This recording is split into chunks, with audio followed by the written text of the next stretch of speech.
2019 ఎన్నికలకు ఏ ఉద్యోగులకు ఎంతెంత జీతం ఇచ్చారో ఇప్పుడు మనందరి ప్రభుత్వం ఎంతెంత జీతం ఇస్తా ఉందో ప్రజలందరికీ కూడా తెలుసు. అయినప్పటికీ కూడా ఒక్కసారి జ్ఞాపకం చేయాలని చెప్పి అనుకుంటా ఉన్నాను. ఇదే అంగన్వాడీ వర్కర్లకు బాబు గారి హయాంలో ఇచ్చినది 7,000 రూపాయల జీతం ఇస్తే మన ప్రభుత్వం అధికారంలోకి వచ్చిన వెంటనే 11,500 రూపాయలు చేశాం.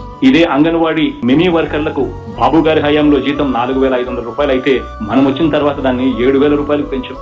సంఘమిత్రులకు, యానిమేటర్లకు బాబు గారి హయాంలో జీతం ఎంత అంటే 3,000 రూపాయలు ఇస్తే మనం వచ్చిన వెంటనే దాన్ని 10,000 చేసాం. మున్సిపల్ పారిశుద్ధ్య కార్మికులకు బాబు గారి హయాంలో 12,000 రూపాయలు అయితే మనం వచ్చిన వెంటనే దాన్ని 18,000 చేశాం. ఇదే ఆశా వర్కర్లకు బాబు గారి హయాంలో జీతాలు ఎంత అంటే కేవలం 3,000 రూపాయలు ఇచ్చేవారు. మనం ఇవాళ ఇస్తా ఉన్నది 10,000 రూపాయలు కాదా అని చెప్పి ఒకసారి మనస్సాక్షిని అడగండి అని చెప్పి అడుగుతా ఉన్నాం. మన ప్రభుత్వం రాకముందు వరకు కూడా రాష్ట్ర ప్రభుత్వానికి సంవత్సరానికి అయ్యే ఖర్చు 1,198 కోట్ల రూపాయలు అయితే మీ ప్రభుత్వం ఈ రోజు భరిస్తా ఉన్న ఖర్చు 3,187 కోట్ల రూపాయలు.